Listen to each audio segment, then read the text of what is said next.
city of Winslow has made history by electing the first ever Native American mayor. The high desert railroad town borders the Navajo Nation. Our Claudia Rupsich spoke to the mayor-elect about her goals and some of the challenges ahead.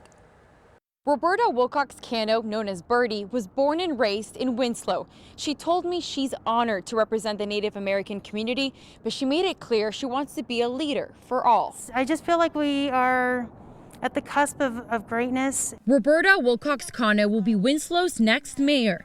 Half Native American and half white, she brings a new perspective to city leadership. I felt like I've had connections with almost every facet of Winslow. Cano worked as a corrections officer for 17 years before working for the city. She worked her way up and realized if she wanted to see her hometown improve, she had to be a part of the solution. We have opportunities for growth in every facet of our city, yet we just really don't have anybody looking or trying to communicate with us to come and be a part of it. Winslow has a population of about 10,000 people.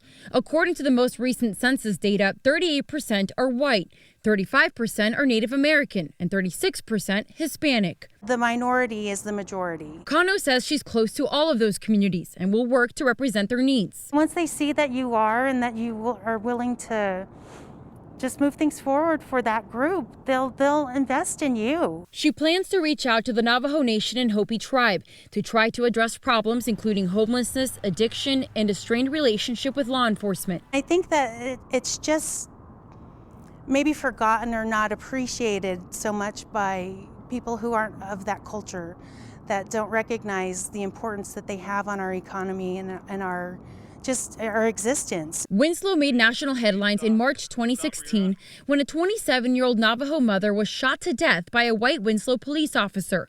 Cano's husband, now a lieutenant with the Winslow Police Department, was one of the officers on scene. Cano says tensions still exist, but with new police leadership, officers have changed the way they respond to certain situations, and she says things have improved. She says because of her close relationship with the department and the community, she's in a good position to make sure people are being treated fairly. I feel like I'm kind of like a mediator in that sense, where a lot of people feel comfortable to come and tell me things that they feel are wrong, and there in turn I can kind of facilitate both sides and hopefully come out with the best resolution for both, the police force and the community. Cano hopes her historic win will inspire others to be proud of their city and work to make it better. If everybody buys into that and they know that what they're capable of, it absolutely can be unstoppable. Cano feels positive this will be a new chapter for Winslow. She'll be sworn in on December 8th.